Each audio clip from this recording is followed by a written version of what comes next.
नमस्कार, मेरा नाम बीना है और आप द इंडिया टॉप देखना शुरू कर चुके हैं। जब से ही नीति आयोग की रिपोर्ट आई है तब से ही बिहार की सियासत में घमासान मचा हुआ है। केंद्र ने साफ साफ इस रिपोर्ट में कह दिया है कि बिहार जो है वो फिसड्डी राज्य है। बिहार में किसी तरह का कोई विकास नहीं हुआ है। बिहार को लगातार विकास करने की जरूरत है।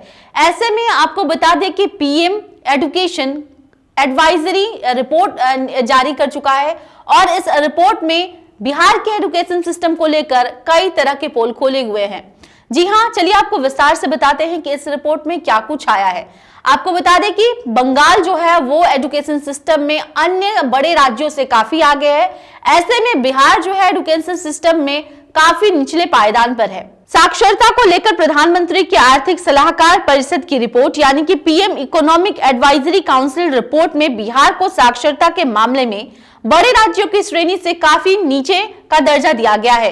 बताया गया है कि बिहार में बेसिक नॉलेज और संख्यात्मक सूचकांक की बात करें तो ये भी काफी कम है और ये अन्य बड़े राज्यों से काफी पीछे है। ऐसे में पश्चिम बंगाल काफी आगे है। वहां के एजुकेशन सिस्टम, वहां के एजुकेशन जो क्वालिटी है वो अन्य राज्यों से काफी बेहतर है।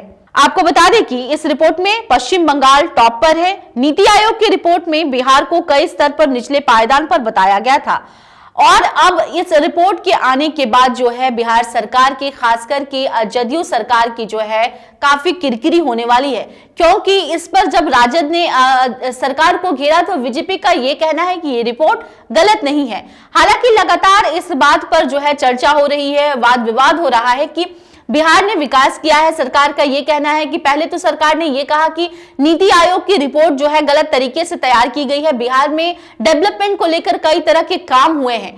ऐसे में अब जो है बिहार के एजुकेशन सिस्टम पर इस तरह के रिपोर्ट के आने के बाद सवाल खड़े होने लगे हैं। आपको बता दें कि यह रिपोर्ट बुनियादी साक्षरता और संख्यात्मक सूचकांक के बारे में जानकारी देती है। एक बच्चे की बुनियादी साक्षरता और संख्यात्मक योग्यता कितनी है, रिपोर्ट में यह बताती है।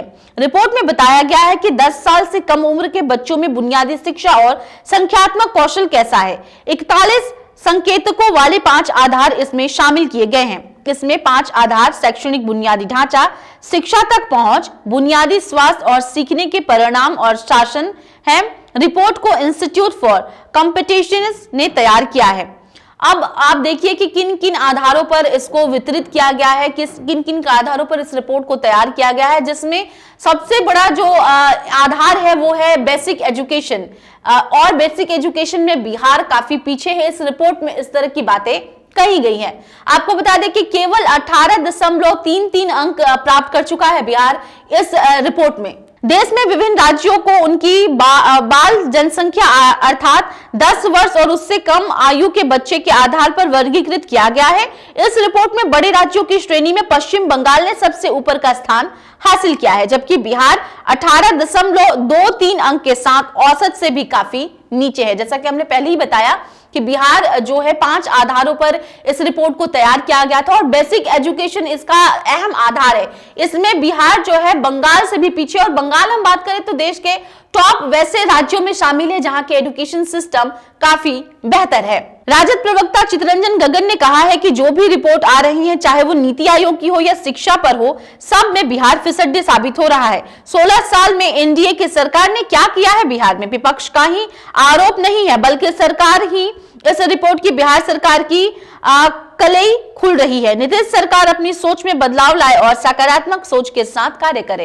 तो राजद प्रवक्ता जो हैं चितरंजन गगन ने सीधे जो है सरकार पर सवाल खड़े कर दिए हैं, नीतीश कुमार पर सवाल खड़े किए हैं और एनडीए के सरकार पर सवाल खड़े किए। 16 साल में किस तरह का विकास हुआ है, चाहे नीति आयोग की रिपोर्ट हो और अब जो है पीएम इकोनॉमिक एडवाइजरी की रिपोर्ट जो सामने आई है इसकी बात करें तो इसमें भी बिहार के साक्षरता और शिक्षा को लेकर काफी जो है निचले पायदान पर, और इसको लेकर कई सारे सवाल जो है विपक्ष अब सरकार से कर रहा है और ये कह रहा है कि सीएम नीतीश को जो है अगले बार अगर वो जीत कर आते हैं या फिर सीएम नीतीश जो है उनको अपनी सोच बदलनी चाहिए और बिहार में सच में जमीनी तौर पर काम करने की जरूरत है। ऐसे ही बस नहीं कहना चाहिए कि बिहार में हमने कई तरह के विकास किए हैं।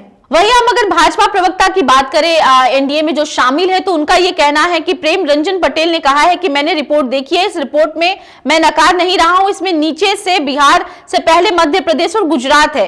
35 लाख बच्चे 2005 से पहले स्कूल नहीं जाते थे, पर उन्हें स्कूल पहुंचाने का काम एनडीए की सरकार ने किया है। बिहार में 18,000 प्राथमिक विद्यालय खोले गए हैं, 14,000 प्राथमिक विद्यालय को मध्य विद्यालय में उत्क्रमित किया गया है, 3,200 उच्च विद्यालयों को प्लस 2 में उत्क्रमित किया गया। तो उन्होंने तमाम जो नई सुविधाएं स्कूल और बच्चों को लेकर दी गई हैं बिहार सरकार में, एनडीए की सरकार में, इसका जिक्र किया है। हालांकि इसके जिक्र के बावजूद भी ये सोचने का और समझने की बात है कि बिहार में लगातार जो भी रिपोर्ट आ रही है केंद्र की ओर से, उसमें बिहार के विकास दर की बात हो या फिर बिहार की शिक्षा व्यवस्था की बात हो, उस पर सवाल खड़े हो रहे हैं। आपको क्या लगता है? आप भी अपने सुझाव हमें कमेंट के जरिए दीजिए।